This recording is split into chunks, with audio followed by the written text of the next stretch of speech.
अखण्डमण्डलाकारं व्याप्तं येन चराचरं तत्पदं दर्शितं येन तस्मै श्रीगुरुवे नमः। शङ्करं शङ्कराचार्यं केशवं बादरायणं सूत्रभाष्यकृतौ वन्दे भगवन्तौ पुनः पुनः। ईश्वरो गुरुरात्मेति मूर्तिभेदविभागिनि व्योमवद्यात्मदेहाय दक्षिणामूर्तये नमः। பவித்திர இந்திரியாணி நதிக்கரையில் அமர்ந்து கொண்டு மௌலி ஞானேஸ்வர் மகாராஜின் பேரர்களால் விசாரசாகரம் முதல் சாப்டர் முடிந்து இரண்டாவது சாப்டர் இன்றைக்கு நாம் பார்க்க போகிறோம். தரங்கம் என்று அழைப்பார்கள். இரண்டாவது தரங்கம் என்று நாம் காண வேண்டியது. இதை ஸ்டார்ட் பண்றதுக்கு முன்னாடி I have to give a slight introduction. So அதனால நீங்க கன்ஃபியூஸ் ஆகக்கூடாது அப்படிங்கிறதுக்காக முதல்ல சொல்லிடுறேன்.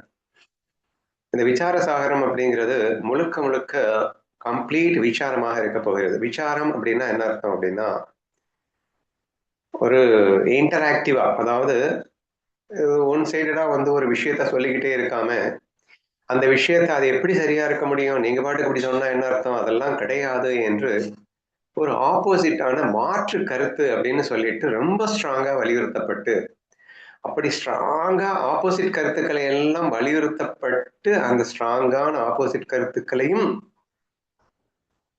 உடைத்து இல்லையப்பா இதுதான் சரி என்று நிரூபிக்கின்ற ஒரு விஷயம்தான் இந்த விசாரசாகரத்தினுடைய ஃபுல் அண்ட் ஃபுல் இருக்கிறது எல்லாமே அது மாதிரிதான் அமையுது. சரியா?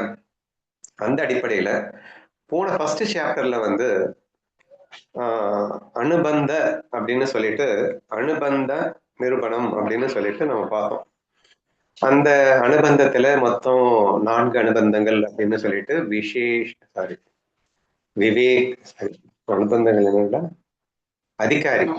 அதிகாரி சம்பந்தம் விஷயம் பிரயோஜனம் அப்படின்னு சொல்லிட்டு ஒரு 4 அனுபந்தங்கள் இருக்கின்றன அப்படின்னுட்டும் அதை ரொம்ப விரிவா நம்ம பார்த்தோம். ஞாபகம் இருக்கும் அப்படின்னு நினைக்கிறேன். அதுல குறிப்பா அதிகாரி அப்படிங்கிற இடத்துல வரும்போது ஒரு 8 குவாலிபிகேஷன் சொல்லியிருந்தாரு. விவேகம், வைராக்கியம், சமாதி, சட்க சம்பத்து, முமுட்சுத்துவம், சிரவணம் மரணம் நிதித்தியாசனம், தத்துவம் பத சோதனம் அப்படின்னுட்டு. நெக்ஸ்ட் வைராக்கியா, அப்புறம்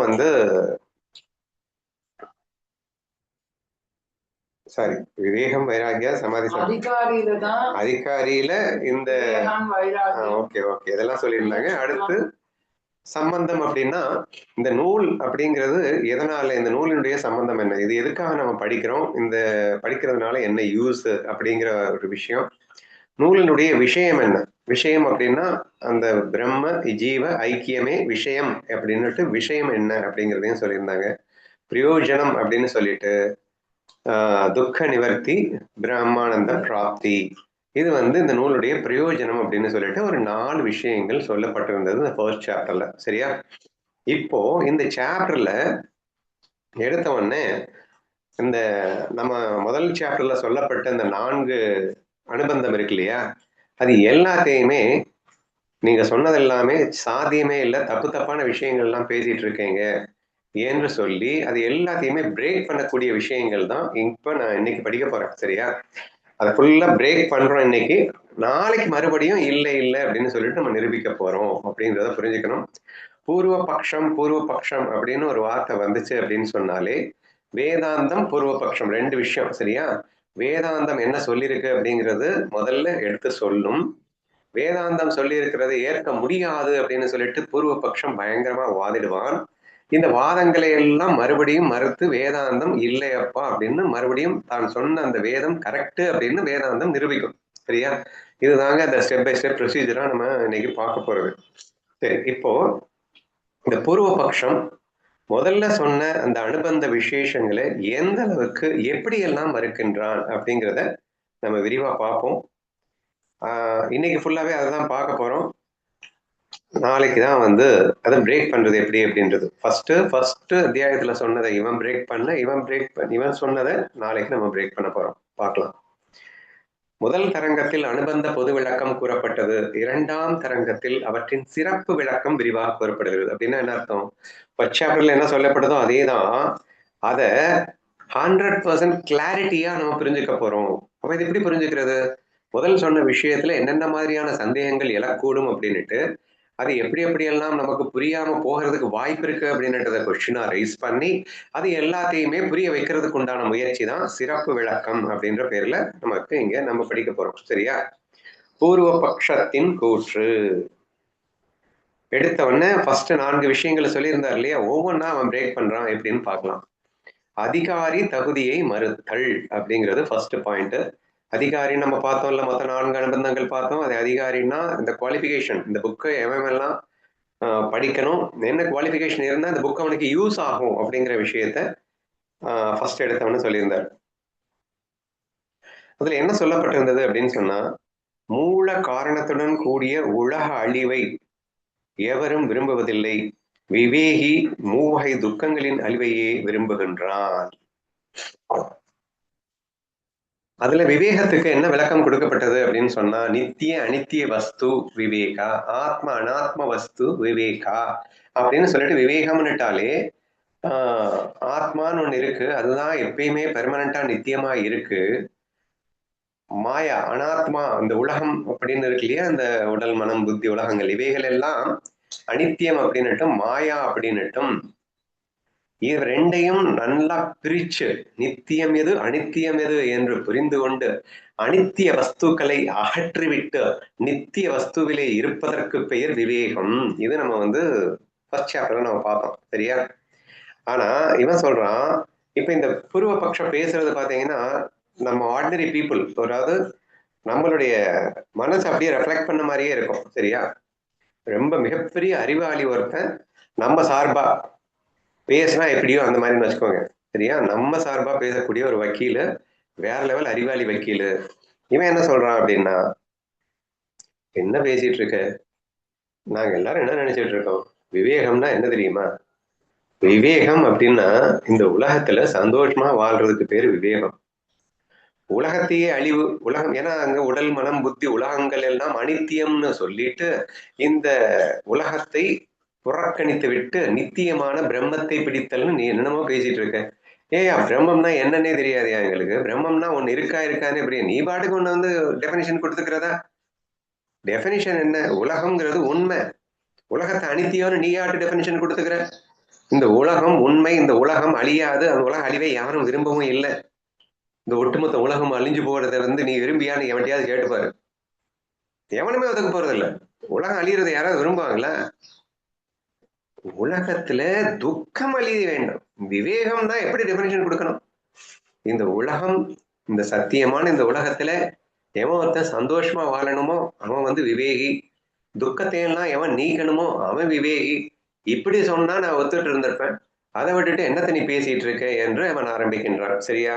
இந்த ஃபர்ஸ்ட் எப்படி பிரேக் பண்றான் அப்படிங்கிறது. சரி, பூர்வபட்சி கூறுகின்றான், அஞ்ஞானம் என்னும் மூல காரணத்துடன் உலகமே அழிய வேண்டும் என்று எவரும் விரும்புவதில்லையே.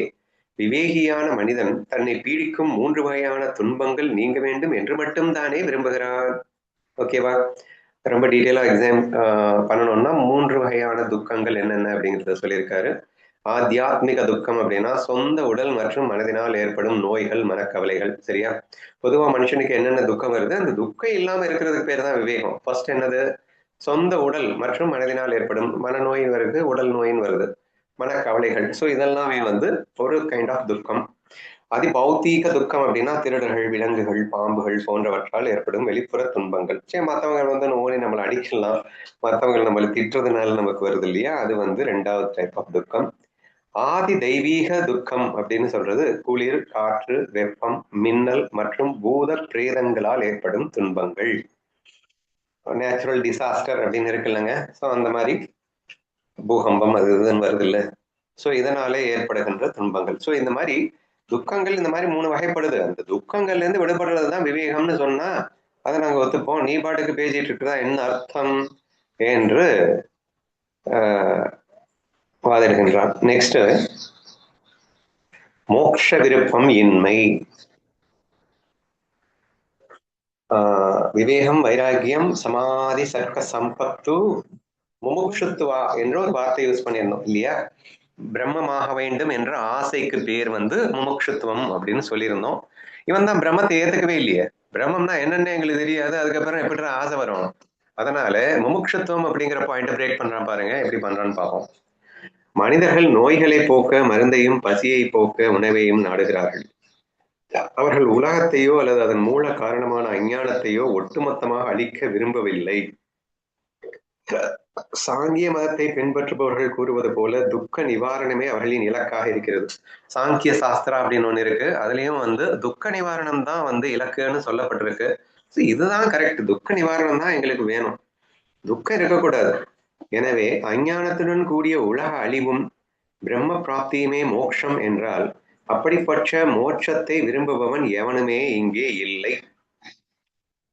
இந்த உலகத்தையே அழிச்சிட்டு பிரம்மம்னு ஏதோ இருக்கு, அதை அடையிறதுக்கு பேர் தான் மோட்சம்னு நீ பேசிட்டு இருந்தேன்னா அப்படிப்பட்ட ஆசை இந்த உலகத்துல எவனுக்குமே இல்லை. அதுக்கு பேர் தான் முமுட்சுத்துவம் நீ சொன்னேன்னா அப்படி ஒரு முமுட்சு இந்த இடத்துல எவனுமே இல்லடா என்று ஸ்ட்ராங்காக வாதாடுகின்றான். அடுத்து, முன் அனுபவித்த பொருளின் மீதே விருப்பம் உண்டாகும், அனுபவிக்காத பிரம்மத்தின் மீது எவனுக்கு விருப்பம் எழாது. சோ அந்த முமுட்சுத்துவம் மறுபடியும் ஸ்ட்ராங் பண்றான். முமுட்சம்னா என்ன? பிரம்ம பிராப்திக்கு ஆசைப்படுறது அப்படின்னு. ஏண்டா பிரம்ம பிராப்திக்கு ஆசைப்படுறதுன்னா ஃபர்ஸ்ட் பிரம்மம்னா என்னன்னு தெரியணும், அது ஏற்கனவே அனுபவிச்சிருக்கணும், ஏற்கனவே அனுபவிச்ச விஷயத்துல உள்ள ஒரு சுகம் நமக்கு அடிக்ஷன் உண்டாக்கி இருக்கணும், அப்பதான் ஆசை வரும். ஆசைன்னா எப்படி வரும்? இந்த உலகத்துல எல்லாவனுக்கும் ஆசை வருதுதான். எதுல வருது? அந்த பொருளை பற்றிய அறிவு, தெளிதல், புரிதல் இருந்து ஏற்கனவே அனுபவிச்சிருந்த அந்த வாசனை இவனை பிடிச்சி இழுக்கும், அவனுக்கு ஆசை வருதுன்னு சொல்லலாம். எங்களுக்கு பிரம்மம்னா என்னன்னே தெரியாது, பிரம்ம சுகம்னா எப்படி இருக்குன்னே தெரியாது, அப்புறம் பிரம்ம சுகத்துக்கு ஆசைப்படுவதற்கு பெயர் முமுட்சு அப்படின்னு நீ சொல்லிட்டு இருந்தா அதை நான் ஏத்துக்கணுமா என்று மீண்டும் தோடுகின்றான். முன் அனுபவித்த பொருளின் மீதே விருப்பம் உண்டாகும், அனுபவிக்காத பிரம்மத்தின் மீது எப்படி விருப்பம் உண்டாகும்? ஒருவன் எதனை ஏற்கனவே அறிந்து அனுபவித்துள்ளானோ அதன் மீதே அவனுக்கு ஆசை பிறக்கிறது. பிரம்மம் என்பது வேதாந்த சிரவணத்திற்கு முன் அறியப்படாத ஒரு பொருளாக இருக்கிறது. அறியாத ஒரு பொருளை அடைய வேண்டும் என்ற விருப்பம் எவனுக்குமே வர முடியாது. எனவே மோக்ஷு என்னும் அதிகாரி இல்லை. என்ன அழகா பிரேக் பண்றோம் அப்படிங்கிறத புரிஞ்சுக்க ட்ரை பண்ணுங்க. நெக்ஸ்ட், இப்போ ஃபர்ஸ்ட் ஒன் விவேகம், சாரி அதிகாரி அப்படின்றது. நெக்ஸ்ட் சம்பந்தம் அப்படின்னு சொல்லி அடுத்த அனுபந்தத்தை பார்த்தோம். இந்த சம்பந்தம் அப்படின்றது நூலினுடைய பயன் அப்படின்றத நம்ம பார்த்திருந்தோம். அதுவும் நான் அதிகாரியாவே பிரேக் பண்ணிட்டேன், அதுக்கப்புறம் இந்த நூல் யாருக்கு பயப்படும், அப்ப அதுவும் வேஸ்ட் என்று அத நெக்ஸ்ட் அனுபந்தத்தை உடைக்கிறான்.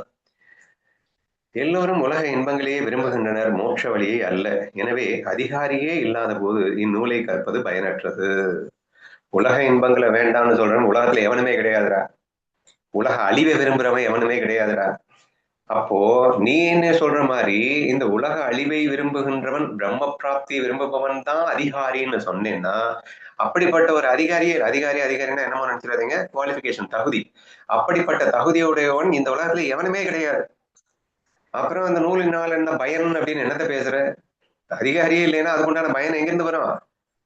இவ்வுலகின் சிற்றின்பங்கள் அல்லது ஸ்வர்க்க இன்பங்களையே மக்கள் விரும்புகிறார்கள்.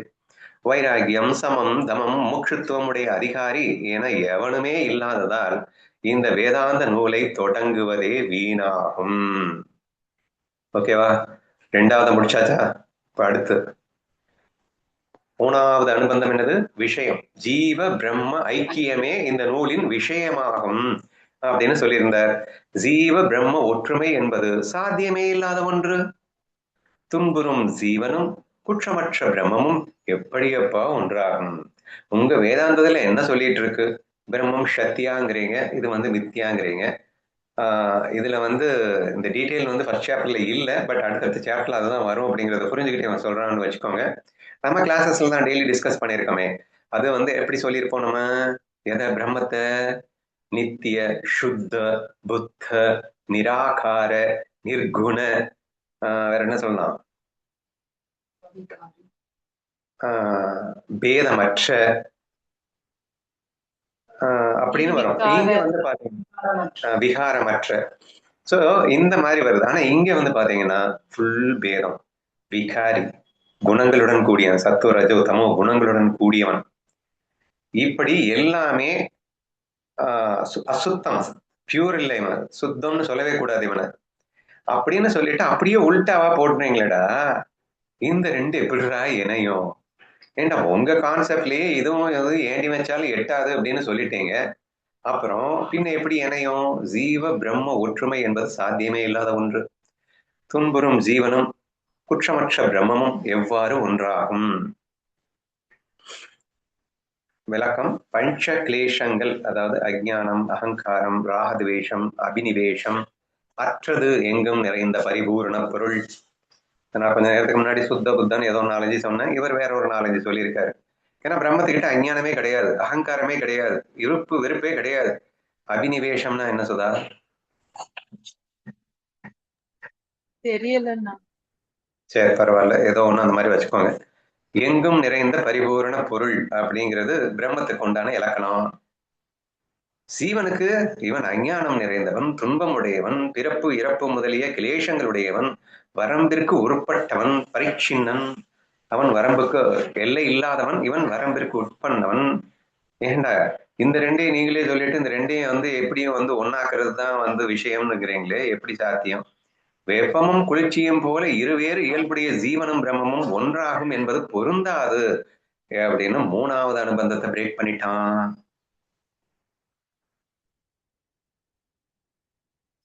சரி, அடுத்து பிரயோஜனம் அப்படின்னு 4வது அவனை சொல்லியிருந்தாரு. இவன் அடுத்து என்ன பண்றான்னா, சாட்சியின் பலத்தன்மை, சாட்சி நானாத்துவம் பற்றிய பூர்வபட்சி வாதம்.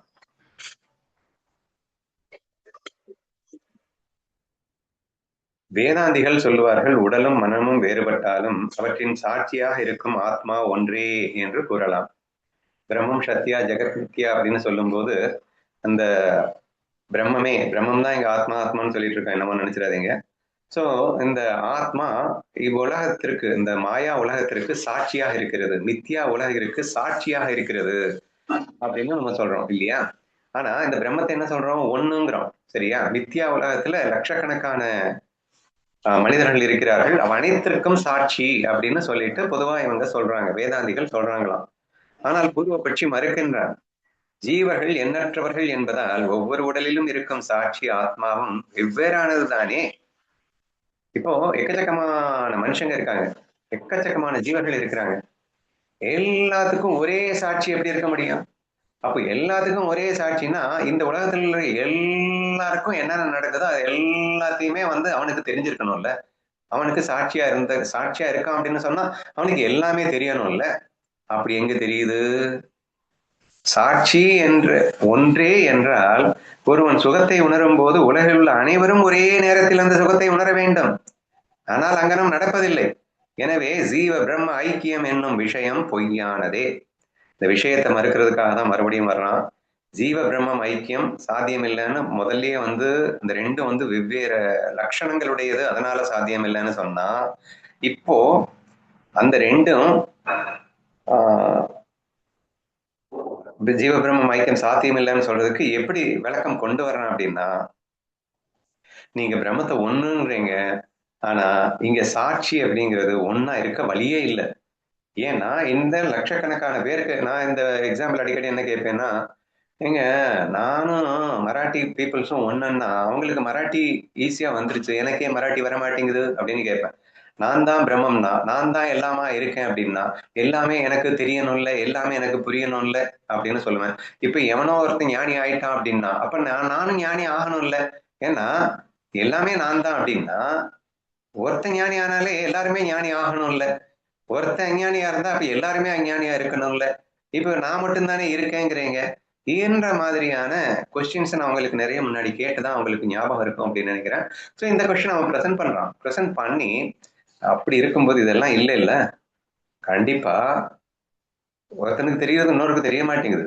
அவனுடைய அனுபவம் வேற, உன் அனுபவம் வேற. அவன் சுகமா இருக்கான், நீ அழுதுட்டு இருக்க. நீ அழுதுட்டு இருக்கும்போது, நீ சுகமா இருக்கும்போது அவன் அழுதுட்டு இருக்கான். டோட்டலி வேற வேறையா இருக்குடா. அப்புறம் என்னடா இந்த ஜீவன்கள் அந்த பிரம்மங்கிற ஒன்னுட்ட போயிட்டு ஐக்கியமாறதுக்கு அப்படிலாம் ஒண்ணுமே இல்லை. ஸோ ஜீவ பிரம்ம ஐக்கியம் என்பது எதுவும் சாத்தியம் இல்லை. இது அடுத்ததான் அவன் பிரேக் பண்றான். ஃபைனலி அந்த கரணம் மற்றும் இந்திரியங்களின் அறிவு இல்லை. பூர்வபட்சின் தர்க்கம் மறுபடியும் தொடர்கிறது. கண்ணு, மூக்கு, செவி போன்ற வெளிப்புற இந்திரியங்களால் மனதின் தர்மங்களான சுகம் துக்கம் போன்றவற்றை அறிய முடியாது. மனதின் விருத்தி தன் சொந்த ஆதாரமான மனதையே அறிய முடியாது. நெருப்பு தன்னையே சுட்டமிரிக்க முடியாதது போல மன விருத்தி மனதை அறியாது. மேலும் சாட்சி ஆத்மா என்பது சுயம் பிரகாசமானது என்றால் அது மனதையும் அதன் தர்மங்களையும் அறிய வேண்டிய அவசியம் இல்லை. சரி, இதன் மூலியமா அவன் என்ன ட்ரை பண்றான் அப்படிங்கிறத நான் எக்ஸ்பிளைன் பண்றேன். வேதாந்தம் என்ன சொல்லுது அப்படின்னு சொன்னா, பிரம்மம் சத்யா ஜெகத் நித்யா அப்படிங்கிறது. சத்திய பிரம்மம் அப்படிங்கிறது சுயம் பிரகாசமானது அப்படின்னு சொல்றது. அறியாமைங்கிறது இந்த பிரம்மத்துக்கிட்ட இல்லவே இல்லைன்னு ஸ்ட்ராங்கா ஒத்துக்கிச்சு. சரியா? ஆனா அந்த அறியாமை என்பது சுத்தமா இருக்க முடியாத அந்த பிரம்மமே ஆனால் மாயையாக, இன்ஃபேக்ட் அஜ்ஞான வேஷங்களாக உலகமாக விரிந்திருக்கிறது அப்படின்னு வேதாந்தம் சொல்லுது இல்லையா? அதை எப்படி அவன் வந்து மறுக்கிறான் அப்படின்னு சொன்னா, இப்போ ஒரு விஷயம் நல்லா புரிஞ்சுக்கோ. ஆனா ஒரு விஷயம் நல்லா நீங்க அதுக்கு முன்னாடி புரிஞ்சுக்கோங்க. இந்த பூர்வ பட்சம் வந்து உலகத்தை உண்மைங்கிற ஸ்ட்ராங் ஃபீலிங்ல இருந்து கொண்டே இவன் இந்த ஆராய்ச்சியை மேற்கொள்கின்றான். ஆதலால் இவனுக்கு இத்தனை சந்தேகங்கள் வந்துகிட்டே இருக்கு. சரியா? வேதாந்தம் என்ன சொல்லுதுன்னா, உலகம் மாயான்னு சொல்லிட்டு அது வந்து எக்ஸ்பிளைன் பண்ண ட்ரை பண்ணுது. இவனை பொறுத்த வரைக்கும் நம்ம அனுபவத்துல அப்படி இல்லை இல்லையா? அப்போ உலகம் உண்மையால இருக்கு. நீங்க பாட்டுக்கு மாயான்னு சொல்லிட்டு அனித்தியம்னு சொல்லிட்டு நாங்க ஒத்துப்போமா? அப்ப மாறிக்கிட்டே இருக்குல்லப்பா, அதனால அனித்தியம்னு நீங்க சொன்னா கூட மாறிக்கிட்டே இருக்குன்னு நீங்க ஒத்துக்கிறே இல்ல. இல்லன்னு சொன்னாதானே அது இல்லைன்னு அர்த்தமாகும். இருக்குல்ல. இன்னைக்கு நீ 5 வயசுல இருந்தவன் 15 வயசுல இல்லடா, 15 வயசுல இருந்து 50 வயசுல இல்லடா, பரவாயில்லைங்க. மாறிட்டு இருக்கேன்ல, நீங்க செத்தா போயிட்டேன், மாறிட்டு இருக்கேன்ல. சோ இப்படி நான் இருக்கிறேன் என்பது இப்ப உலகத்துல எல்லாமே எதுடா, எல்லாமே மாறிட்டு இருக்குல்ல. சோ அதான் அனித்தியம்னு நீ ஏன் சொல்ற? அது மாறிக்கிட்டு இருக்கு, அதை நாங்க ஒத்துக்கிறோம். ஆனா இருக்கு. அதனால அவன் இந்த உலகத்தை உண்மை என்ற ஸ்ட்ராங் நோஷனோட அந்த ஒரு மோட்டிவோடையே அவன் தன் வாதத்தை தொடர்கிறான். அதன் அடிப்படையில இங்க என்ன சொல்ல வரான் அப்படின்னா, கண்ணு மூக்கு செவி இந்த வெளிப்புற இந்திரியங்கள்லாம் இருக்கு இல்லையா, இதுக்கு வந்து சுகதுக்கம் கிடையாது இல்லையா? கண்ணுக்கு வந்து வலி ஏற்பட்டுச்சுன்னா அந்த கண்ணுடைய வலியை மனசுதான் அனுபவிக்க போகுது. அதே மாதிரி காது மூக்கு இதெல்லாமே இந்திரியங்கள். இந்த இந்திரியங்கள் வந்து ஜஸ்ட் ஒரு நம்ம என்ன சொல்லுவோம் அப்படின்னா டூல்ஸ் அப்படின்னு சொல்லுவோம், டிவைசஸ், இன்புட் டிவைசஸ் அப்படின்னு சொல்லுவோம். இந்த இன்புட் டிவைசஸ்க்காக உள்ள போயிட்டு அந்த விஷயங்களினுடைய பிடிச்சது பிடிக்காதது அப்படிங்கிறதுக்கு ஏற்ற மாதிரி சுகமும் துக்கமுமா எதை அனுபவிக்க போகுதுன்னா மனசுதான் அனுபவிக்க போகுது இல்லையா? அப்போ இவனுக்கு தெரிஞ்சது என்ன? இந்த பாடி பற்றி தெரியும். இந்த பாடியில இந்த கண் காது செவி மூக்கெல்லாம் இன்புட் டிவைசஸா இருந்து அது போகின்ற விஷயங்களை பொறுத்து நான் என் மனசு சுக துக்கத்தை அனுபவிச்சுட்டு இருக்கு அப்படின்னு எனக்கு தெரியுது. யாருக்கு? பூர்வபக்ஷிக்கு. அந்த பூர்வபக்ஷி சொல்றான், மனதின் விருத்தி என்ன அலைகள் இருக்கு இல்லையா, தன் சொந்த ஆதாரமான மனதையே அறிய முடியாது. இப்போ என்னுடைய எண்ணங்கள் இருக்கு இல்லையா, இந்த எண்ணங்கள் இதுதான் வந்து மனசுல இருந்து உற்பத்தி ஆகிற எண்ண அலைகள். சரியா? இந்த எண்ண அலைகள் மனசுன்னா என்னன்னு எப்படி புரிஞ்சுக்க முடியும்? எதுல இருந்து ஒன்று உற்பத்தி ஆகிறதோ, நம்ம அடிக்கடி சொல்லுவோம், the creator, created cannot understand the creator அப்படின்னு சொல்லுவோம். ஒரு ரோபோ வந்து ரஜினியை புரிஞ்சுக்க முடியாது, ரஜினி ரோபோவை புரிஞ்சுக்கலாம். அவன் உருவாக்கிய அந்த ரோபோ ரஜினியவே புரிஞ்சுக்க முடியுமா அப்படின்னு சொன்னா புரிஞ்சுக்க முடியாது அப்படின்னு நம்ம சொல்லியிருக்கோம், ஞாபகம் இருக்கா? சோ என்னிலிருந்து மாயா உற்பத்தியான அந்த மனம் என்னையே புரிந்து கொள்ள முடியுமா அப்படின்னா புரிஞ்சுக்கிறதுக்கு வழியே இல்லை இல்லையா அப்படின்னு நம்ம முன்னாடி சொல்லியிருக்கோம். மனதின் விருத்தி தன் சொந்த ஆதாரமான மனதை அறிய முடியாது. நெருப்பு தன்னையே சுட்டெரிக்க முடியாதது போலே மன விருத்தி மனதை அறியாது அப்படின்னு சொல்லிட்டு ரெண்டாவது பாயிண்ட் எக்ஸாம்பிளோட சொல்றோம். ஒரு நெருப்பு இருக்குன்னா அது தன்னையே சுட்டெரிக்க முடியாது இல்லையா? அந்த மாதிரி மன எண்ணங்களை வைத்து மனதையே அழிக்க முடியாது. ஏன்னா நீங்க என்ன சொல்றீங்க, மனசையே அழிச்சிடணும் அப்படின்னு சொல்லிட்டு மனசை அழிச்சு நீ வந்து பிரம்ம பிராப்தி அடையணும், ஏன்னா மனசும் கூட அனித்தியம் அப்படிங்கிறீங்க. மனசு அனித்தியம் அப்படிங்கிறத சொல்லிட்டு அந்த மனசையே நீங்க அழிக்கணும் அப்படிங்கிறீங்களே. ஏன் மனசுல இருந்து வந்த எண்ணம் எப்படியா மனதையே அழிக்கும்? ஏதாவது லாஜிக்கா பேசுறியா நீ அப்படின்னு சொல்லிட்டு மறுபடியும் அந்த வேதாந்தியை பார்த்து கொஸ்டினை கேட்கிறான். இன்னொன்னு, சாட்சி ஆத்மா என்பது சுயம் பிரகாசமானது என்றால் அது மனதையும் அதன் தர்மங்களையும் அறிய வேண்டிய அவசியமே இல்லை. சரி, இப்போ இந்த பிரம்மம் அது சுயம் பிரகாசம், சாட்சி ஆத்மா சுயம் பிரகாசம், அது எப்போதும் பேரானந்தத்தில் தெளித்து கொண்டே இருக்கிறது அப்படின்னு நீங்க சொல்லிட்டீங்க. அப்படி இருக்கும்போது அது சுயமாவே எப்பயுமே பேரானந்தத்துல இருக்கு அப்படின்னா அது இந்த மனசை அழிக்கணும்ன்ற வேலையும் இல்லை. அப்ப ஆத்மாவும் மனசை அழிக்க போறது இல்லை, மனசும் தன்னையே அழிச்சுக்க போறது இல்லை. பின்ன எதுக்கு நீங்க இருந்து பேசிட்டு இருக்கீங்க? இந்த அனித்திய வஸ்துவை நீக்கிவிட்டு அதுக்கப்புறம் அந்த நித்திய வஸ்துவான பிரம்மத்தில் சேர்தலுக்கு பேர் தான் இந்த ஜீவ பிரம்ம ஐக்கியம் அப்படின்னுட்டும், அதுதான் அந்த வேதாந்தத்தின் நோக்கம் அப்படின்னுட்டும் பேசுறீங்களே ஐயா. ஏதாவது ஒன்னாவது நீங்க லாஜிக்கலா பேசுறீங்களா ஐயா? சம்பந்தம் இல்லாம என்னத்தையோ ஒண்ணு நீங்களாட்டு பேசிட்டு இருந்தா அதெல்லாம் நாங்க நம்பணுமா என்று விரிவாக அவன் கேள்விகளை அடுக்கிக் கொண்டே செல்கிறான். பூர்வ பட்சியின் முடிவாக்கம், இக்காரணங்களால் மோட்சத்தை விரும்பும் அதிகாரி அவனும் இல்லைன்னு நான் ப்ரூவ் பண்ணிட்டேன். ஜீவ பிரம்ம ஐக்கியம் எனும் விஷயம் சாத்தியமே இல்லைன்னு ப்ரூவ் பண்ணிட்டேன். எனவே வேதாந்த சாஸ்திர விசாரமும் அதன் அமைப்பும் இங்கே பொருந்தாது அப்படின்னு ஸ்ட்ராங்கா டிக்ளேர் பண்றான். அதோட நிப்பாட்டி இல்லை. இதுக்கு அடுத்து அவன் வாதம் தான் ரொம்ப ரொம்ப சூப்பரா இருக்க போகுது.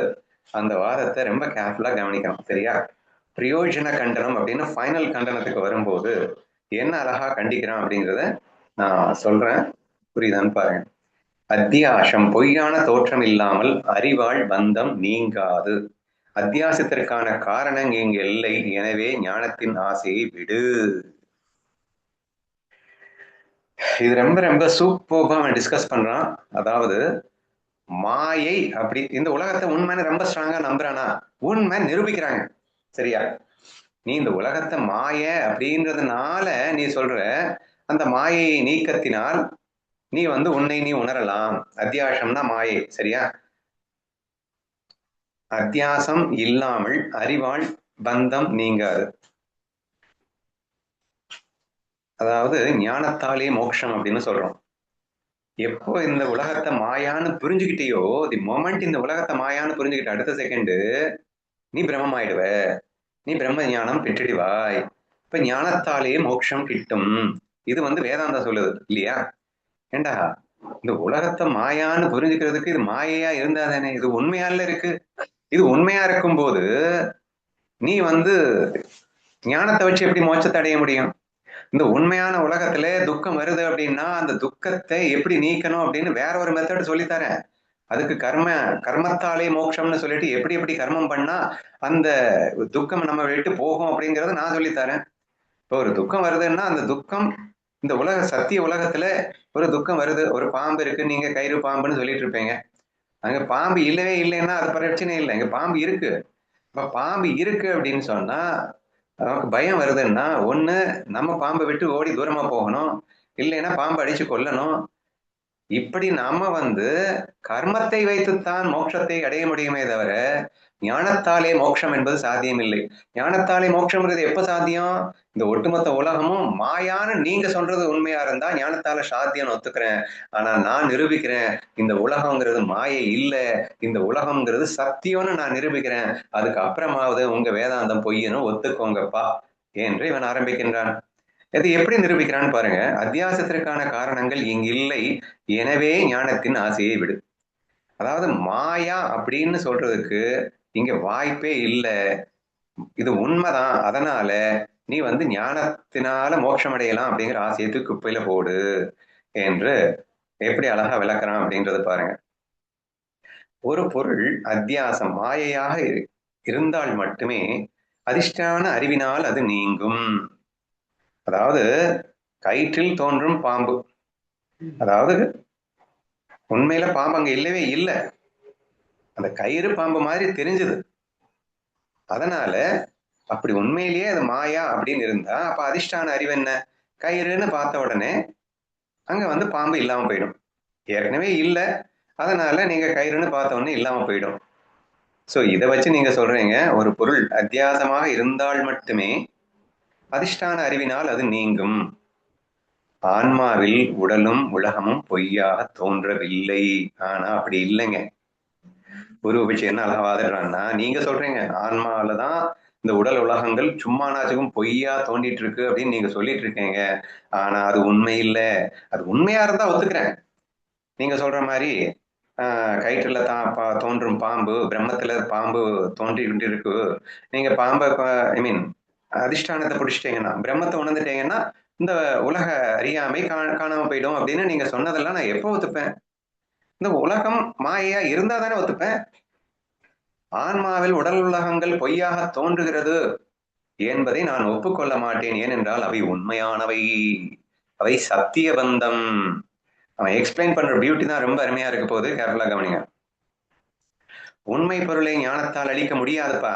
எனவே ஞானத்தினால் மோட்சம் கிடைக்கும் என்ற ஆசையை விட்டுவிட வேண்டும். உலகம் உண்மைன்னு சொல்லிட்டு இருக்கேன், அதை எப்படி ஞானத்தால நீங்க விரட்ட முடியும்? உலகம் உண்மைங்கிறதுனால அதை கர்மத்தால தான் விரட்ட முடியும். இங்க பொறுத்த வரைக்கும் துக்கத்தை கர்மத்தால் தான் நாம் நீக்கிக் கொள்ள முடியுமே தவிர ஞானத்தை வச்சு எப்படி நீக்கிக்க முடியும் என்று சொல்லிக்கொண்டு அதை நிரூபிக்கிறான். என்ன அழகா நிரூபிக்கிறான்னு பாருங்க. உண்மை பொருளின் அறிவால் உண்டாகும் சம்ஸ்காரமும் மூவகை தோஷங்களும் அஜ்ஞானமும் அத்தியாசத்தின் காரணங்களாம். நீ ஏன் தப்பா புரிஞ்சுக்கிட்டு தெரியுமா? இந்த உலகம் மாயா மாயான்னு நீ ஏன் தப்பா புரிஞ்சுக்கிட்டு தெரியுமா? இந்த கயித்துல பாம்பு தோண்டுது நீங்க சொல்லிட்டு இருக்க எக்ஸாம்பிள் எல்லாம் இருக்கு, இதெல்லாம் ஏன் தப்பா வருது அப்படின்னு தெரியுமா அப்படின்னு சொல்லிட்டு, டே இந்த உலகம் உண்மைதான், இந்த சத்திய உலகத்துல ஒரு சிலது தப்பா புரிஞ்சுக்கிறோம், அதை வச்சுக்கிட்டு இந்த உலகத்தை போய் பொய்ன்னு சொல்லக்கூடாது. அதாவது கயிறு பாம்பா தெரியணும் அப்படின்னு சொன்னா அதுக்கு நான் ஒரு 5 காரணங்களை சொல்றேன். அந்த 5 காரணங்கள்னால உண்மையா இருக்கக்கூடிய ஒண்ணு வேற ஒன்னா தெரியலாம். உண்மையா ஒண்ணு இருக்கு, அது வேற ஒன்னா தெரிஞ்சிருச்சு அப்படிங்கிறதுக்காக இந்த உலகமே இல்லைன்னு நீங்க சொல்லிடுவீங்களா? மாயான்னு சொல்லிடுவீங்களா? மாயாக்கு என்னடா நீங்க விளக்கம் கொடுக்குறீங்க? இப்போ கயிறு அங்க இருக்கு, அது பாம்பா தெரியுது அப்படின்னா என்ன? அது மாயா அப்படின்னு தானே நீங்க விளக்கம் கொடுக்குறீங்க. ஆனா நீங்க என்ன சொல்லிடுறீங்க? அனித்திய வஸ்து அப்படின்னு சொல்லிட்டு அது இல்லவே இல்லைன்னு சொல்றீங்க. உலகம் இருக்கு, அது தப்பா தெரியறதுக்கு நான் ரீசன் சொல்றேன். அந்த ரீசன்னாலதான் நீங்க மாயா மாயான்னு சொல்லிட்டு இருக்கீங்க. அந்த ரீசன்ஸ் இல்லைன்னா, இந்த 5 ரீசன்ஸ், நான் ஒரு 5 ரீசன் சொல்ல போறேன். அந்த 5 ரீசன்ஸ் இல்லைன்னா இந்த உலகம் சத்தியம்னு தெளிவா புரிஞ்சுக்க போறீங்க. அந்த 5 ரீசன்ஸ் என்னென்ன அழகா எடுக்கிறான். ஃபர்ஸ்ட் பாயிண்ட், சத்திய வஸ்து ஞானஜன்ய சம்ஸ்காரம். இது உங்களுக்கு இந்த வார்த்தைகள்லாம் ரொம்ப கஷ்டமா இருக்கு அப்படின்னா ரொம்ப கன்ஃபியூஸ் பண்ணிக்க வேண்டாம். நான் விளக்கம் கொடுக்குறேன், அந்த விளக்கம் உங்களுக்கு புரிஞ்சாலே போதும். சரியா? அது என்னது சத்திய வஸ்து ஞானஜன்ய சம்ஸ்காரம் அப்படின்னா? இந்த பாம்பு கயிறு எக்ஸாம்பிளுக்கே போயிடுவோம். முன்னர் பார்த்த உண்மையான பொருளின் நினைவலைகள். உலகம் சத்திய உலகம் தான். அந்த சத்திய உலகத்தை சம்டைம்ஸ் நீங்க தப்பா புரிஞ்சுக்கிறீங்க அப்படிங்கிறதுக்காக இந்த உலகம் சத்தியமா இல்லைன்னு சொல்லக்கூடாது. உதாரணத்துக்கு அங்க ஒரு கயிறு இருக்கு, அதை நீங்க பாம்புன்னு தவறா புரிந்து கொள்வதற்கு 5 காரணங்கள் நான் சொல்லுகின்றேன். முதல் காரணம், ஏற்கனவே நீங்க பாம்பு, அது சத்தியமான பாம்பை நீங்க பார்த்திருக்கீங்க. சரியா? நிஜம் பொறுத்த வரைக்கும் உலகம் சத்தியம் தானே, அப்ப பாம்பும் சத்தியம்தான். அந்த சத்தியமான பாம்பு ஏற்கனவே பார்த்திருக்கீங்க. அந்த மனசுல அந்த நினைவலைகளோட நீங்க ஒருவேளை கயிறை பார்த்திருந்தா நீங்க கயிறை போயிட்டு தப்பா புரிஞ்சுக்கிறதுக்கான வாய்ப்பு இருக்கு. நம்பர் 1. சரியா? அடுத்து பிரமேய தோஷம் அப்படின்னா, ஒருவேளை இந்த கயிறு இருக்குல்ல, இந்த கயிறு நார்மலா கயிறு எப்படி வேணா இருக்கும். ஆனா பாம்புங்கிறது பாத்தீங்கன்னா ஒரு இப்படி வளைஞ்சு வளைஞ்சு வளைஞ்சு வளைஞ்சு இருக்கும். ஒரு படம் எடுத்திருந்தா எப்படி இருக்கும் அப்படின்னு நமக்கு தெரியும். ஆனா இந்த கயிறும் ஒருவேளை நீங்க பாக்குற அந்த நேரத்துல இந்த பாம்பு மாதிரியே வளைஞ்சு வளைஞ்சு வளைஞ்சு வளைஞ்சு அப்படியே அந்த முகம், அந்த முள் பகுதி மட்டும் கொஞ்சம் அப்படியே தலையை தூக்கிட்டு இருக்கிற மாதிரி ஒருவேளை பாக்குறதுக்கு சிமிலாரிட்டின்னு சொல்லுவோம்ல. இப்போ 2 வஸ்துக்கள் வேற வேறதான், ஆனா பாக்குறதுக்கு ஒரே மாதிரி இருக்கலாம் இல்லையா? அந்த மாதிரி இந்த தோன்றும் பொருளில் உள்ள ஒப்புமை தோஷம் அப்படின்னு சொன்னா, அந்த கயிறு அந்த பாம்பு மாதிரியே இருந்திருக்கலாம். ஒருவேளை அந்த இருக்கிறத வச்சுக்கிட்டு அந்த பாம்பு அப்படின்னு நீங்க தவறா புரிஞ்சுக்கிறதுக்கான வாய்ப்பு இருக்கு. ஒண்ணு, மனசுல அந்த எண்ண அலைகளோட நீங்க அந்த கயிற்றை பார்த்திருப்பீங்க. இது இன்னொன்னு வச்சுக்கோங்க, ஒண்ணு இல்ல, இந்த 5மே சேர்ந்து இருக்கணுங்கிறான். நல்லா புரிஞ்சுக்கோங்க. இந்த 5 பாயிண்ட்டும் சேர்ந்து இருக்கும் போது மட்டும்தான் உங்களால ஒரு பொருளை தவறா புரிஞ்சுக்க முடியும். ஃபர்ஸ்ட், இந்த பாம்புங்கிற எண்ண அலைகளோட நீங்க பாக்குறீங்க. அது போதாததுக்கு அந்த கயிறு வேற பாம்பு மாதிரியே இருந்திருக்கு. அது மட்டும் இல்ல, பாம்பு அந்த பாம்பு மேல பயங்கர மோகத்துல இருக்கேன்னு வச்சுக்கோங்க. பொதுவா நம்ம ஒரு பொண்ணு காதலன் படத்துல ஒரு பொண்ணை காதலிப்பான். காதலிச்சதுக்கு அப்புறம் என்ன ஆகும்னா, அவன் பாக்குற பொண்ணு எல்லாம் தன் காதலியாவே தெரியுற மாதிரி தெரியும். அப்படிங்கிறதுக்காக இந்த உலகம் மாயன்னு சொல்லிடுவீங்களா? உலகம் உண்மைதான்டா, இந்த லூசு பையன் ஆசையோட பாக்குறதுனாலே இவனுக்கு எல்லாமே வேற வேறையா தெரியுது அப்படிங்கிறதுக்காக உலகமே மாயன்னு சொல்லிடுவீங்களா? உலகம் அந்த மாயையா தெரிஞ்சதுக்கு, எல்லா பெண்களுமே இவன் காதலியா தெரிஞ்சுக்கிறதுக்கு ரீசன் என்னன்னா, இவன் மனசுல மோகத்தோடு இருந்தது. சரியா? அப்போ ஏற்கனவே அந்த பெண்ணின் நினைவலைகள் அதுல மோகத்தோடையும் இருக்கு. இவ வேற அந்த இவன் பாக்குற பெண்ணும் இவனுடைய காதலியும் கிட்டத்தட்ட ஒரே மாதிரி ஜாடையிலே இருந்திருக்கணும். சரியா? ஜாடையாவும் கிட்டத்தட்ட ஒன்னாவும் இருந்திருக்கு. அது மட்டும் இல்லாம பிரமாண தோஷம் அப்படின்னா பார்க்கும் இந்திரியங்களில் உள்ள பித்த கண் நோய் போன்ற குறைகள். கண்ணு வேற பாவம் இவனுக்கு மஞ்சக்காமலையோ என்னத்தையோ தொலைந்த மாதிரி கண்ணு சரியா தெரியலப்பா. கண்ணும் வேற சரியா தெரியாம போயிருந்தா எத்தனை ரீசன்ஸ் பார்த்துக்கோங்க. ஸோ முழுசா சொல்றேன். அதுக்கப்புறமா கண்ணும் ஒருவேளை தெரியாம போயிருக்கும் போது இவனுக்கு கயிறு பாம்பா தெரியறதுக்கு சான்சஸ் இருக்கு அப்படிங்கிறான். அதிஷ்டான அஜ்ஞானம், இது ரொம்ப ரொம்ப முக்கியமான பொருள். மூல பொருளின் உண்மை அறியாமை. அதாவது இது வரைக்கும் அந்த கயிறை நான் பார்த்ததே இல்லைன்னு வச்சுக்கோங்களேன். ஒரு பொருளை நான் இது வரைக்கும் பார்த்ததே இல்லை அப்படின்னு சொன்னா, அப்ப என் மனசு என்ன பண்ணும் அப்படின்னா, இது என்னவா இருக்கும் அப்படின்னு கற்பனை பண்ணும். அப்ப ஏற்கனவே நான் பார்த்தேன், இதுக்கு முன்னாடி பாம்பு இது மாதிரி நம்ம பாம்பு பார்த்திருக்கோம், அதனால அதுவா இருக்குமோ அப்படின்னு சொல்லிட்டு அந்த பொருளை பத்தின அறிவே உனக்கு இல்லாம இருந்து, நல்லா புரிஞ்சுக்கோங்க, அந்த பொருளை பற்றிய அறிவு இல்லாம இருந்து ஏற்கனவே வேற ஏதோ பொருளினுடைய எண்ண அலைகள் அதன் மேல் மோகத்தோடு உன் கண் பார்வையும் மங்கி இருந்து அந்த பொருளும் இதுவும் வேற ஒரே மாதிரியாக இருந்திருக்கும் இந்த பட்சத்துல கயிறு பாம்பா தெரியுது. புரியுதா? இப்படித்தான் கயிறு பாம்பா தெரியுதே தவிர நீ மாயா அப்படின்னு சொல்லிட்டு எதுவுமே கிடையாது. சரியா? அப்போ இங்க நம்ம என்ன சொல்றோம்? பிரம்மம் உலகமாக தெரிகிறது அப்படின்னு வேதாந்தம் சொல்லுது. இங்க இவங்க எக்ஸாம்பிள் என்ன சொல்றாங்க? கயிறு பாம்பாக தெரிகிறது அப்படின்னு சொல்றோம். அப்ப கயிறு பாம்பா தெரியணும் அப்படின்னு சொன்னா இந்த 5 ரீசன்ஸ் இருந்தா மட்டும்தான் கயிறு பாம்பா தெரிய முடியும். ஓகேவா? சரி, நீங்க என்ன சொல்றீங்க வேதாந்தத்துல? பிரம்மம் மட்டுமே சத்தியம், இது எல்லாமே மாயான்ட்டீங்க. அப்ப பிரம்மம்னா இந்த பிரம்மத்துக்கிட்ட இந்த 5 பாயிண்ட் இருந்தா கண்டிப்பா இந்த உலகம் மாயா தெரிய சான்ஸ் இருக்கு. என்ன அழகா ப்ரூவ் பண்றான் பாருங்க. பிரம்மம் சத்தியா ஜெகத் மித்தியா, இதுதானப்பா உங்க வாதம். அப்ப கயிறு மட்டும்தான் சத்தியம், பாம்பு இல்லைங்கிறீங்க. சரியா? ஆனா கயிறு பாம்பா தெரியறதுக்கு 5 காரணங்கள் இருக்கணும்னு நான் ப்ரூவ் பண்ணேனா? சரிப்பா, அப்ப அந்த கயிற்றுல இந்த 5 காரணங்கள் இருந்தா அது பாம்பா தெரியும். சரியா? நீங்க சொல்றது என்ன? பிரம்மம் மட்டுமே சத்தியம்ங்கிறீங்க. அப்ப அந்த சத்திய வஸ்து தான் இங்கே உலகமா மாயா விரிஞ்சிருக்குன்றீங்க. அந்த சத்திய வஸ்துட்ட இந்த 5 பாயிண்ட் இருக்கான்னு பார்க்கலாமா அப்படின்னு என்ன அழகா ஆரம்பிக்கிறான் பாருங்க. அடுத்தது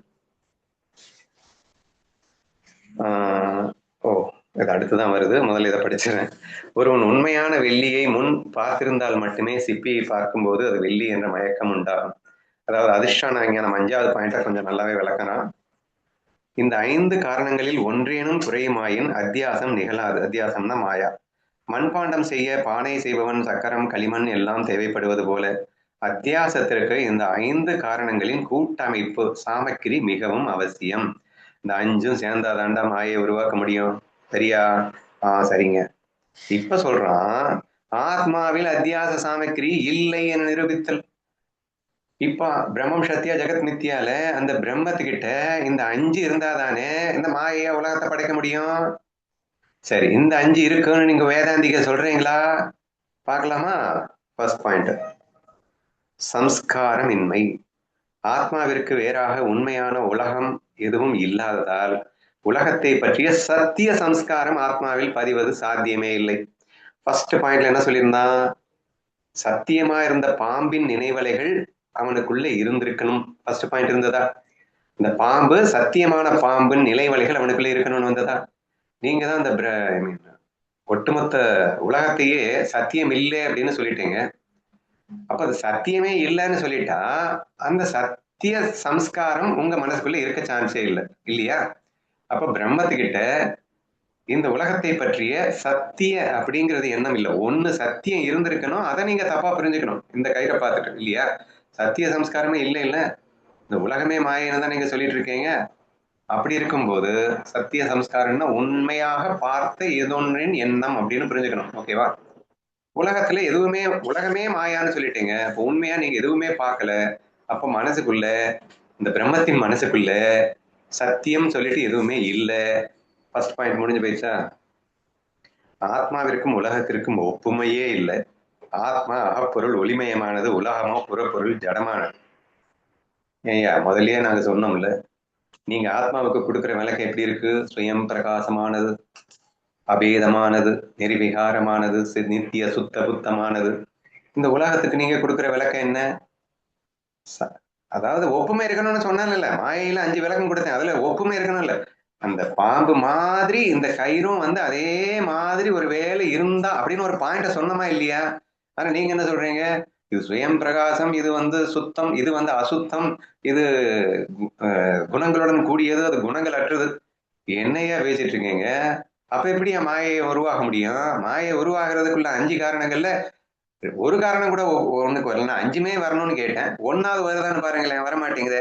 அப்ப 2வது அவுட்டு, 3வது பிரமாத பிரமாண தோஷமின்மை. அதுக்கப்புறம் ஒரு 3 சொன்னோம். என்னென்ன சொன்னோம்?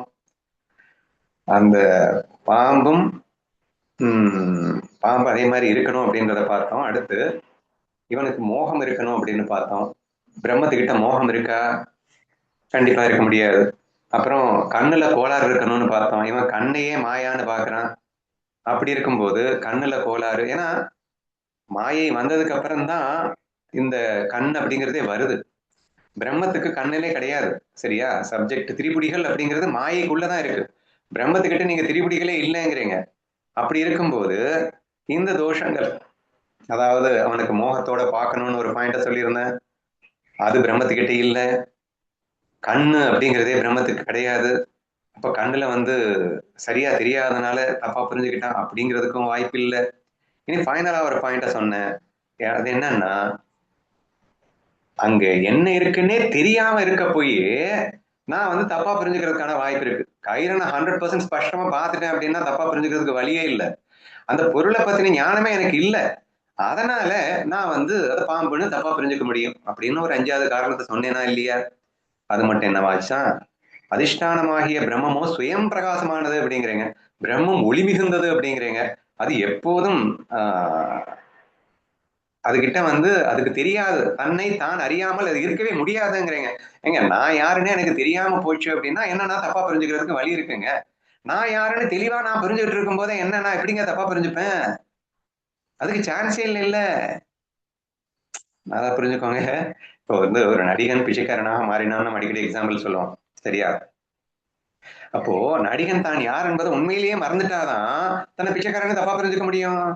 ஆனா நீங்க என்ன சொல்றீங்க? பிரம்மம் சுயம் பிரகாசமானது, அது எப்போதும் தன்னை மறப்பதே இல்லை. அஜ்ஞானம் என்ற சூழலே பிரம்மத்துக்கிட்ட இல்லை சொன்னீங்களா இல்லையா?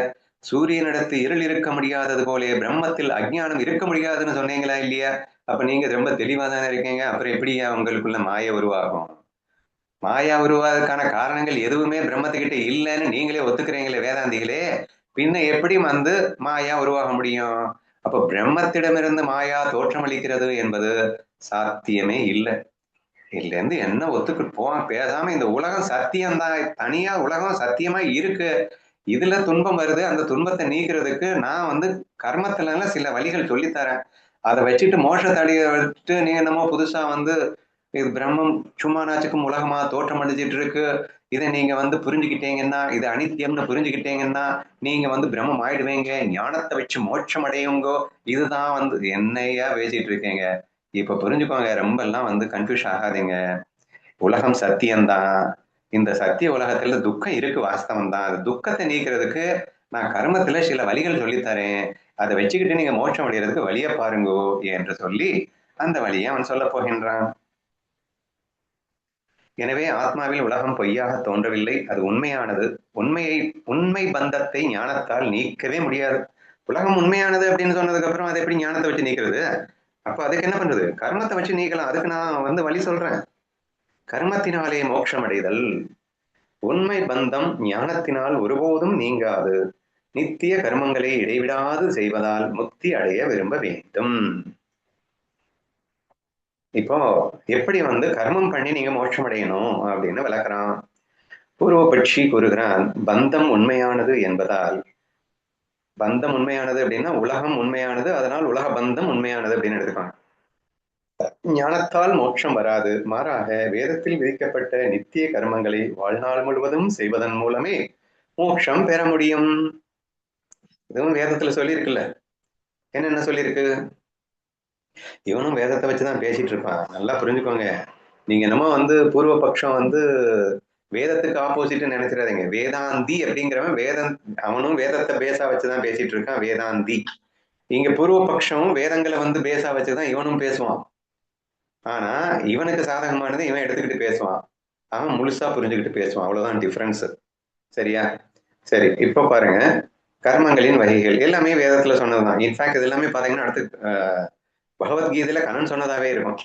விகித கர்மம் வேதத்தால் விதிக்கப்பட்ட நல்ல செயல்கள். நிஷித்த கர்மா வேதத்தால் தடை செய்யப்பட்ட தீய செயல்கள். பொய் கூறுதல், கொலை செய்தல். உதாசீன கர்மா இயல்பாக செய்யும், நடப்பது, அமர்வது போன்ற நடுநிலையான செயல்கள், ஆர்டினரி செயல்கள். இதெல்லாம் மொத்தம் 3 வகையான செயல்கள் இருப்பதாக வேதம் கூறியிருக்கிறது. அதுல விகித கர்மத்துக்குள்ளேயே 4 பிரிவுகள் இருக்கின்றன. ஃபர்ஸ்ட் விகித கர்மா, நிஷித்த கர்மா, உதாசீன கர்மா, மொத்தம் 3 சொன்னோம். இந்த விகித கர்மத்துக்குள்ளேயே வேதத்தால் விதிக்கப்பட்ட நற்செயல்கள் இருக்கு இல்லையா, அதுலயே ஒரு 4 பிரிவு இருக்கு. அந்த 4 பிரிவையும் நீங்க புரிஞ்சுக்கோங்க. அது என்னன்னா, பிராயச்சித்த கர்மா செய்த பாவங்களை போக்க செய்யும் பரிகார செயல்கள் அப்படின்னு சொல்லிட்டு ஒண்ணு இருக்கு. அப்படின்னா என்ன? நம்ம வாழ்க்கையில தப்பு பண்ணாமலாம் இருக்க முடியாது. அப்ப ஏதாவது பண்ணும்போது தப்பு பண்ணிடுவீங்க. நீங்க யாராவது திட்டிடுவீங்க, எல்லாவது செய்யும் போது ஏதாவது தவறுகள் செய்வீங்க. தவறு செய்யும் போது ஒரு கில்ட்டின்னு உங்க மனசை கஷ்டப்பட்டுடும். அப்போ அந்த கஷ்டத்தை போக்குறதுக்கு என்ன செய்யணும்? நீங்க பிராயச்சித்தம் பண்ணிக்கணும். என்ன பண்ணணும்? ஒரு நோன்பு நோக்கலாம், இந்த இறைவனுக்காக அப்படின்னு சொல்லிட்டு எனத்தையாவது நோன்பு நோத்து நீங்க அந்த பிராயச்சித்தம் பண்ணும்போது அந்த துக்கத்திலிருந்து வெளியே வந்துடலாம். சரியா? இது பிராயச்சித்த கர்மா. காமிய கர்மா அப்படின்னு ஒண்ணு இருக்கு. சொர்க்கம் அல்லது உலக பலன்களை விரும்பி செய்யும் யாகங்கள், இவைகள் எல்லாம் காமிய கர்மா என்று வேதத்தால் சொல்லப்பட்டிருக்கிறது. நைமித்திக கர்மா அப்படின்னு சொன்னா குறிப்பிட்ட நிமித்தங்களில் கிரகணம், திதி செய்யும் சடங்குகள். நித்திய கர்மா அப்படின்னு சொன்னா தினமும் தவறாது செய்ய வேண்டிய சந்தியாவந்தனம் போன்ற கடமைகள். சரியா? இது எல்லாமே ஏற்கனவே உங்களுக்கு தெரியுன்றதுனால நான் ஃபாஸ்டா போறேன். ஸோ இந்த மாதிரி விகித கர்மத்திலேயே 4 விதமான கர்மாக்கள் உண்டு என்று வேதம் சொல்லுகிறது. இப்போ முக்தி அடைகிறதுக்கு என்ன வழி அப்படிங்கிறது நான் இப்போ உனக்கு சொல்ல போறேன். மோட்சத்தை அடைய விரும்புபவன் காமிய கர்மங்களை செய்யக்கூடாது. இப்போ விகித கர்மங்களை செய்யணும் அப்படின்னு வேதம் சொல்லியிருக்குதான். ஆனா மோட்சம் கொடுக்குமான்னா கொடுக்காது. மோட்சம் வேணும்னா நீ என்னென்ன செய்யணும்னு நான் சொல்றேன் அப்படின்னு அந்த பூர்வபக்ஷி என்ன சொல்றான்னா, காமிய கர்மங்களை செய்யாது. ஏன்னா அது மறுபிரிவியை கொடுத்துரும்ல. நீ சொர்க்கத்துக்கு எல்லாம் போக வேண்டியது இருக்கும்ல. நீ யாகத்தை வளர்த்து அதை வளர்த்து நீங்க சொர்க்கம் போகலாம். ஆனா மோட்சம் வேணும்னு நீ ஆசைப்பட்ட, அதனால நீ சொர்க்கம் போக வேண்டியது காமிய கர்மத்தை பண்ணாத. நிஷித்த கர்மங்கள் செய்யவே கூடாது, ஏன்னா நரகத்துக்கு போயிடுவேன். ஸோ காமிய கர்மங்களை பண்ணினா சொர்க்கத்துக்கு போயிடுவேன், அதுவும் டேஞ்சரு. நீ மோட்சம் வேணும்னு கேட்டதுனால. அடுத்து நிஷித்த கர்மம் அப்படின்னு நீ பண்ணினேன்னா நரகத்துக்கு போயிடுவே, அதனால அதுவும் செய்யாத. நைமித்திக மற்றும் நித்திய கர்மங்களை தவறாமல் செய்ய வேண்டும். செய்யாவிட்டால் பாவம் வரும், செய்தால் புதிய பாவ புண்ணியம் சேராது. சரியா? அதனால நைமித்திய மற்றும் நித்திய கர்மங்களை மட்டும் தவறாமல் செய்துவா. இவ்வாறு புதிய கர்மங்கள் சேராமலும் பழைய கர்மங்கள் அனுபவித்து முடித்த பின்பு உடல் வீழும் போது இயல்பாகவே மோட்சம் சித்திக்கும். புரிஞ்சிருச்சா? சிம்பிளா இந்த மாதிரி இப்படிதான் மோட்சம் அடையணும்னு சொல்றதை விட்டுட்டு என்னமோ புதுசா இல்லாததையும் பொல்லாதையும் எல்லாம் சொல்லிக்கிட்டு நீ இல்லாத உலகம்ங்கிறது இல்லவே இல்லைன்றது சத்தியமான உலகத்தை போயிட்டு இல்லைன்னு புரிஞ்சுக்கிறதன் மூலியமா நீ பிரம்மம்னா என்னன்னே தெரியாது, அந்த பிரம்மமா நீ மாறிடுவே, அதுக்கு பேர் தான் மோட்சம். இப்படின்னுலாம் நீங்க பேசிட்டு இருந்தா ஏதாவது வேலைக்கு ஆகுமா? புரியுற மாதிரி எதுவும் பேச மாட்டீங்களா என்று சொல்லி பூர்வ பக்ஷி மிக அழகாக வாதத்தை வைத்திருக்கின்றான். சரியா? இத்துடன் பூர்வபக்ஷியின் அதிகார விஷய பிரயோஜன கண்டன வாதங்கள் நிறைவேறுகின்றன. அடுத்து சித்தாந்தியின் தக்க பதிலடிகள் தொடரும். சரியா? அப்படின்னா என்ன அர்த்தம்? இவன் சொல்லிட்டான் அப்படிங்கிறதுனால இதை நான் முதல்ல ஸ்டார்டிங்ல என்ன சொன்னேன்? இந்த விசார சாகரத்தினுடைய அற்புதமே இதுதான். வேதாந்தத்துல சொன்னதை சும்மா பிளைண்டா உங்களுக்கு சொல்லி தராது. என்னென்ன மாதிரியான நமக்குள்ள அன்றாட லைஃப்ல இருக்கக்கூடிய அந்த சந்தேகங்கள் என்னென்னலாம் எழக்கூடும் என்பதை பூர்வபக்ஷிங்கிற ஒரு பேர்ல பயங்கரமா ஒரு வாதத்தை வச்சு இந்த பூர்வபக்ஷி எப்படியெல்லாம் தவறாக புரிந்து கொள்ளக்கூடும் என்பதையும், எப்படி தவறாக புரிந்து கொள்ளுள்ளான் என்பதையும் புரிய வைத்து, இல்லை இல்லை வேதாந்தம் சொல்லுவதே சரி என்று மீண்டும் பதிலடிகள் கொடுத்து நிரூபிக்கின்ற விஷயங்கள் நாளை தொடரும். அதற்கு முன்னாடி நீங்க எல்லாரும் செய்ய வேண்டியது என்னன்னா, ஏற்கனவே நம்ம ஹையர் நாலேஜஸ் நிறைய டிஸ்கஸ் பண்ணியிருக்கோம். வேணும்னா அந்த பிளேலிஸ்ட்ல போயிட்டு பிரம்மாஸ்மி பரபிரம்ம மாயா என்ற பிளேலிஸ்ட்லாம் எக்கச்சக்கமா நம்ம வந்து டிஸ்கஸ் பண்ணியிருக்கோம் இல்லையா? ஸோ அதெல்லாம் மனசுக்குள்ள வச்சுக்கிட்டு அடுத்து நான் படிச்சுக்கும் போது ஒவ்வொரு பாயிண்ட்டையும் நம்ம உடைக்க போறோம். சரியா? இவன் வந்து வேற லெவல்ல ப்ரூவ் பண்ணியிருக்கான். அந்த உலகத்தை உண்மைன்னு இவன் ப்ரூவ் பண்ணியிருக்கான். இல்லடா இந்த உலகம் மாயதான்னு நான் மறுபடியும் ப்ரூவ் பண்ணணும். நீ எப்படி தப்பா புரிஞ்சிட்டு இருக்கேன்றதான் நான் உனக்கு சொல்லி கொடுக்கணும். இதையெல்லாம் நீங்களே உங்க மனசுக்குள்ள ஃபுல் அண்ட் ஃபுல் ரெடியா வாங்க. உங்க அடுத்த தக்க பதிலடிகள் அவர் சொல்றதுக்கு முன்னாடி உங்களுக்குள்ளேயே தெளிவா இருந்தீங்கன்னா நீங்க தெளிவா இருக்கீங்கன்னு அர்த்தம். ஏன்னா விசார சாகரத்தை நம்ம எப்படி பயன்படுத்திக்க போறோம்னா, எவ்வளோ கன்ஃபியூஸ் பண்ணாலும் நாம கன்ஃபியூஷன் இல்லாம தெளிவா இருக்கமா அப்படிங்கறத புரிஞ்சுக்கிறதுக்கான ஒரு அற்புத வாய்ப்பு தான் இந்த விசார சாகரம். அதனால இன்னைக்கு ஃபுல்லா நீங்க அழகா யோசிங்க. அத நாளைக்கு எப்படி வேதாந்தி அப்படிங்கிறவன் இதற்கு பதிலடி கொடுத்து நிரூபிக்கின்றான் என்பதை நாம் பார்க்கலாம். அண்ணா கொஸ்டினா கேட்டுருங்கண்ணா. என்ன கொஸ்டினா கேட்க? இதையே வந்து கொஸ்டினா கேட்டுருங்கிறேன். சரி, ஃபைனலா கன்க்ளூசிவா கொஸ்டினா கேட்கணும் அப்படின்னா, மேஜர் கொஸ்டின்ஸ் வந்து அதிகாரி அப்படின்றதுல அவன் சொன்ன விளக்கம் நீங்க புரிஞ்சுக்க வைக்கணும். விவேகம் அப்படின்னு ஒரு வாதத்தை வைத்தான் அல்லவா? நித்திய அனித்திய வஸ்து விவேகா அப்படின்னு ஒரு வாதத்தை வச்சான். அதுல மெயினா வந்து உலகம் உண்மை அப்படிங்கிற ரீதியில துக்க நிவாரணம் மட்டுமே அப்படிங்கிற ஒரு வாதத்தை வச்சான். ஏன் வேதாந்திகள் வந்து இல்லை இல்லை நித்திய அனித்திய வஸ்து விவேகம் மூலியமா தான் நீங்க மோட்சத்தை அடைய முடியும் அப்படின்னு சொன்னாங்க அப்படிங்கிறத நீங்க யோசிக்கணும். அதிகாரி இல்லவே இல்லைன்னு சொன்னா அதுக்கு எப்படி வாதாடினா, பிரம்மம்னா என்னன்னே எங்களுக்கு தெரியாது, அதுக்கு மேல ஆசை வருமாக்கும், இல்லாத விஷயத்துல எப்படி ஆசை வரும், ஆதலால் நீங்கள் மோமுக்ஷு அப்படிங்கிற ஒருத்தன் இல்லவே இல்லை என்று வாதாடினார். அதுக்கு நீங்க தக்க பதிலடியை நீங்கள் கொண்டு வர முயற்சிக்கலாம். அடுத்து மேஜரா வந்து அவன் நிரூபிச்சான், இந்த 5 பாயிண்ட வச்சு நிரூபிச்சான். அந்த உலகம் வந்து சத்தியமே, அது ஏன் தவறாக தெரிகிறதுன்னா இந்த 5 பாயிண்ட் இருக்கிறதுனால தவறா தெரியுதுன்னு நிரூபிச்சான். பிரம்மத்துக்கிட்ட இந்த 5 பாயிண்ட்டுமே இல்லை, அதனால பிரம்மமே உலகமா தெரிய முடியாதுன்னு வேற லெவல்ல நிரூபிச்சான். சரியா? இந்த விஷயத்த இவனை எப்படி நீங்க புரிய வைக்க போறீங்க அப்படிங்கறதுதான் ரொம்ப ரொம்ப முக்கியமான பாயிண்ட். வேற என்னடா முக்கியமான கொஸ்டின்? அதாவது ஆத்மா வந்து பிரம்மத்தினுடைய குணங்களும் மாயையினுடைய குணங்களும் நீங்களே சொல்றீங்க எதிரும் புதிரமா இருக்குன்னு. ஜீவ பிரம்ம ஐக்கியம் அப்படிங்கிறது சாத்தியமே இல்லாத ஒன்று அப்படின்னு ஒண்ணு நிரூபிச்சான். இன்னொன்னு வந்து எல்லாருக்குமே எல்லாமே தெரிஞ்சிருக்கணும்ல. நீங்க சொல்றத பார்த்தா சாட்சிங்கிறது ஒண்ணுதான், ஒன்னே பலவா இருக்கு அப்படின்னா எல்லாருக்கும் தெரியறது எல்லாருக்குமே தெரியணும்ல. எனக்கு தெரியுது உனக்கு தெரியல, உனக்கு தெரியுது எனக்கு தெரியல, அதுக்கு பின்னாடி பிரம்மம்னு ஒண்ணு இருந்திருந்தா, எல்லாத்துக்கும் பின்னாடி பிரம்மம்னு ஒண்ணு இருந்திருந்தா, அந்த பிரம்மமே நானுங்கிறதும் நீங்க சொல்றது உண்மையா இருந்தா, அப்போ எல்லாமே எனக்கு தெரியணும்ல, அது எனக்கு தெரியல. அப்படி இருக்கும்போது நீங்க சொல்வது சரியல்ல. ஸோ இப்படிப்பட்ட பாயிண்ட்ஸ்களை நீங்க பிரேக் செய்ய வேண்டும். அதற்குண்டான முயற்சி. என்னது? என்னன்னே தெரியாது எனக்கு. அது வந்து அந்த 5 பாயிண்ட்ல வந்துருது. அந்த 5 பாயிண்ட்டுக்குள்ள அடங்கும். தெரியாத ஒண்ணு வந்து இருந்தாதான் நான் வந்து தப்பா புரிஞ்சுக்க முடியும். நீயே சுயம் பிரகாசம்னு சொல்லிட்டு உன்னையே நீ வந்து தப்பா புரிஞ்சுக்க முடியாது. பிரம்மா யாருன்னே எனக்கு தெரியாது, நான் எப்படி அதை வந்து அடையணும் அப்படின்னு எனக்கு எப்படி ஆசை வரும்? அது சொல்லிட்டேன் நான் முதல்ல. ஸோ இந்த விஷயங்கள் எல்லாம் ஆழமாக சிந்தித்து விட்டு வருமாறு கேட்டுக்கொள்கிறேன். ரெக்கார்டிங்கை ஸ்டாப் பண்ணுவோம். இந்த கர்மத்தினாலே மோட்சம் அடைய முடியுமான்னு கேட்டிருந்தீங்க. இன்னொன்னு ஸ்ட்ராங்கா நிரூபிக்கிறது என்னன்னா, மோட்சம் கர்மத்தால் மட்டுமே வரும், ஏனென்றால் உலகம் உண்மை என்று சொல்லியிருக்கின்றான். அதுவும் சாத்தியமா என்பதையும் நீங்கள் சிந்திக்குமாறு கேட்டுக்கொள்கிறேன்.